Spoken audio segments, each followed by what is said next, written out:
السلام علیکم ورحمۃ اللہ۔ ہم لوگوں نے کل گناہ چھوڑنے کے متعلق کچھ باتیں کری تھیں، تو جو چیز اس میں رہ گئی تھی اس کو آج کور کریں گے۔ ہم لوگ یہاں تک پہنچے تھے کہ گناہ میں پہلا زینہ کیا ہے اس کو چھوڑنے کا، کہ ہم لوگوں کے اندر ایک افسوس پیدا ہو کہ ہم نے یہ چیز کام کو غلط کیا۔ وہ پہلا زینہ بنتا ہے ہمارے لیے اس گناہ کو چھوڑنے کا۔ ہمیں جتنا بھی افسوس ہو، سارا افسوس ہم کو لگانا ہے اپنی دعا میں کہ اللہ تعالیٰ ہم سے یہ گناہ چھڑوا دیجیے۔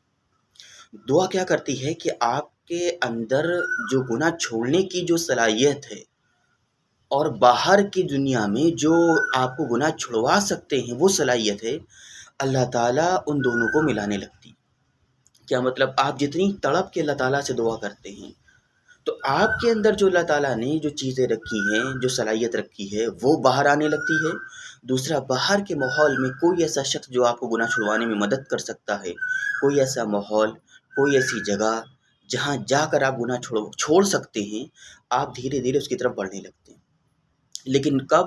جب آپ اپنی دعا میں سچے ہوں کہ اللہ تعالیٰ سچ میں مجھے یہ گناہ چھڑوا دے۔ آپ جتنی سچائی سے دعا کرتے ہیں، اللہ تعالیٰ اتنی ہی سچائی کے ساتھ آپ کے ساتھ معاملہ کرتے ہیں۔ تو ہم جتنا بھی اپنی دعا میں سچے ہوں گے، اللہ تعالیٰ اپنی مدد میں اتنا ہی سچا ہوگا۔ ہمیں ایسا لگتا ہے دعا کرنے سے کیا ہوگا، کیونکہ ہم جو چیزوں کو نہیں دیکھ پاتے ہم کو لگتا ہے اتنی ہی دنیا ہے۔ نہیں، اگر اللہ تعالیٰ نے آپ کو جو ذمہ داری دی ہے آپ پورا کریں گے تو اللہ کی ذمہ داری ہے کہ اللہ تعالیٰ ہدایت دینے والا ہے، اللہ تعالیٰ برائیوں کو نیکیوں میں بدلنے والا ہے۔ تو ضرور اللہ تعالیٰ وہ حالات کو میسر کرتے ہیں، پیدا کرتے ہیں جو آپ کو گناہ چھڑوا سکتے ہیں۔ اس میں ایک بڑا نقصان یہ ہوتا ہے کہ جو انسان جب گناہ چھوڑنے کے راستے میں رہتا ہے تو کیوں اس کے اندر افسوس پیدا ہوتا ہے، پھر مایوسی پیدا ہوتی ہے۔ مایوسی شیطان کی طرف سے ہے، وہ پیدا ہی تب ہوتی ہے جب نگاہیں اللہ سے ہٹ جاتی ہیں۔ اگر ایک انسان اپنی نیکیوں میں بھروسہ کرتے کرتے یہ سوچنے لگتا ہے کہ میری نیکیاں مجھ کو گناہ چھڑوا دیں گی، یا وہ یہ سمجھنے لگتا ہے جیسے ہی اس کو یہ احساس ہوتا ہے کہ گویا میں نیک بن گیا، تو فوراً اس سے گناہ جب ہوتا ہے تو وہ مایوس اس وجہ سے ہوتا ہے کہ اس نے اللہ پہ بھروسہ نہ کر کے اپنی نیکیوں پہ بھروسہ کر لیا تھا۔ یہ ایک بہت بڑا ہمارے ساتھ نقصان ہوتا ہے۔ جس طرح ہم کو یہ ماننا ضروری ہے کہ ہر چیز کا کرنے والا اللہ تعالیٰ ہے، ہر چیز کو چلانے والا اللہ تعالیٰ ہے، اسی طرح یہ بھی یقین ہونا چاہیے کہ ہر نیکی کا کروانے والا بھی اللہ ہے اور ہر گناہ سے بچانے والا بھی اللہ ہے۔ لا حول ولا قوت الا باللہ۔ کہ اگر ہم کوئی چھوٹی سے چھوٹی نیکی کرتے ہیں، یہ یقین ہونا چاہیے یہ صرف اللہ کی دین ہے، اس میں کوئی میری ذاتی کوئی صلاحیت نہیں۔ وما اصابک من حسنۃ فمن اللہ، کہ تم کو کوئی بھی بھلائی پہنچتی ہے وہ اللہ کی طرف سے ہے، اور نیکی بڑی بھلائیوں میں سے۔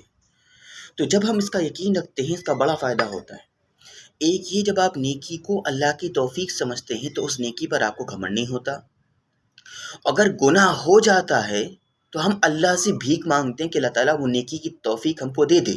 اگر ہم نیکی کو اللہ کی طرف سے نہیں سمجھتے ہیں تو جب بھی ہم سے گناہ ہوتا ہے ہم یہ سمجھنے لگتے ہیں کہ وہ تو میں نیکیاں کر رہا تھا اور میں کمزور پڑ گیا، مجھ سے کچھ نہیں ہوگا، میں آ جاتا ہے۔ میں آنے سے وہ مایوسی آ جاتی ہے کیونکہ میں کچھ نہیں ہوں۔ تو کبھی بھی نیکی جب کر رہے ہوں تو نیکیوں میں بھروسہ نہ کر کے اللہ کی ذات پہ بھروسہ کرنا چاہیے، انشاءاللہ آپ کے اندر مایوسی نہیں پیدا ہوگی۔ دوسرا کام کیا ہے؟ کرنے والے جو مقام تھے، ایک کام اور ہے کہ جب بھی ہمارے اندر گناہ کا جذبہ پیدا ہو، کبھی بھی کسی گناہ سے خود مقابلے کے لیے نہ ہے کہ میں نہیں کروں گا، میں نہیں کروں گا، میں نہیں کروں گا۔ نہیں، ہم ہمیشہ گناہ اور اپنے مقابلے میں اللہ کی ہدایت کو بیچ میں لایا کریں۔ وہ کیسے؟ کہ جب بھی میرے اندر گناہ کا خیال پیدا ہو تو ہم اللہ سے دعا کرنے لگ جائیں کہ اللہ تعالیٰ ہم کو صحیح راستہ دے، اللہ مجھ کو بچا لے، اللہ مجھ کو بچا لے۔ گویا کہ گناہ اگر ہماری طرف متوجہ ہے، ہم اللہ کی طرف متوجہ ہو جائیں۔ اگر ہم خود کھڑے ہو کر ہم سوچیں گے ہم مقابلہ کر لیں کہ میں ایسا نہیں کروں گا، میں ایسا نہیں کروں گا، آپ ہمیشہ ہارو گے، کیونکہ نفس اور شیطان کو ہم نے خود اتنا مضبوط کر لیا ہے کہ مجھ سے مقابلہ کر ہی نہیں سکتے۔ ہم صرف اللہ کی طرف متوجہ ہو سکتے ہیں تاکہ اللہ ہم کو بچا لے۔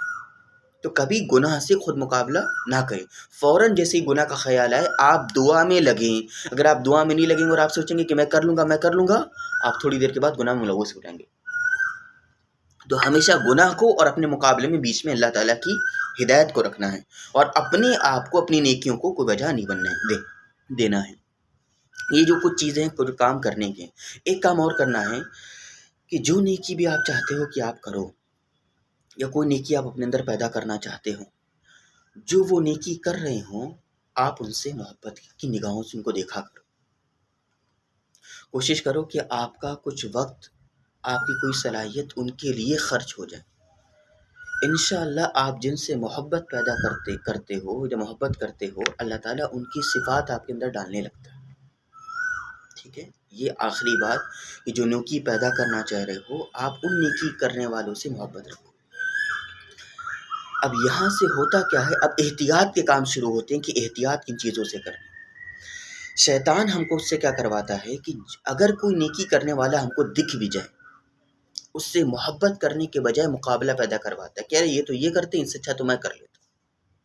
یہ شیطان کیا کرواتا ہے کہ جو ہم نے نیکیاں کر لی ہیں ان کو میری ذاتی نیکیاں بنا کر ہم کو مطمئن کرتا ہے کہ ارے وہ تو یہ چھوٹا نیکی کا کام کر رہے ہیں، تم بڑا نیکی کا کام کر رہے ہو، تم ان سے بڑے ہو.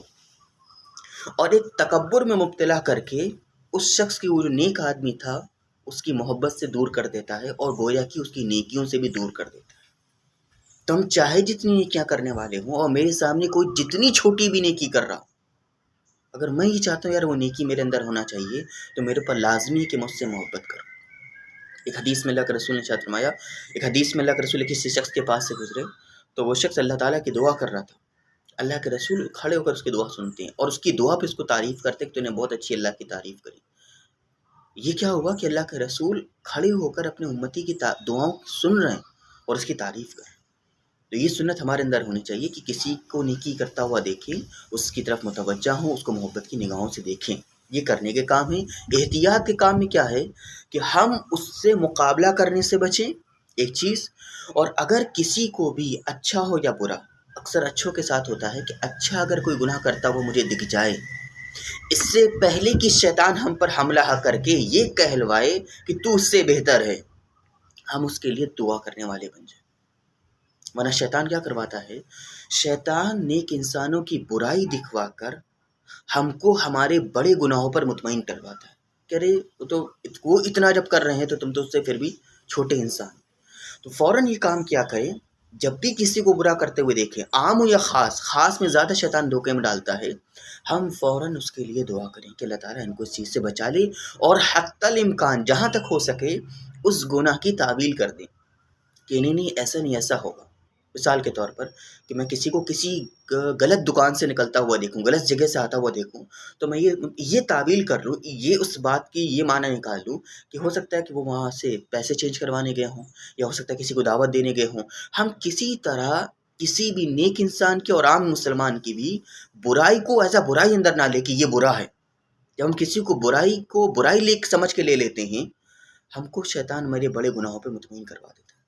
اور اگر ہم نے زیادہ حقارت کی نگاہ سے دیکھ لیا تو اس پر مجھے کوئی حدیث تو نہیں یاد آ رہی ہے، لیکن تجربہ میرا یہ ہے کہ میں دیکھتا ہوں کہ جب کسی کو زیادہ حقارت سے دیکھ لو تو آپ بھی اسی گناہ میں مبتلا ہو جاؤ گے.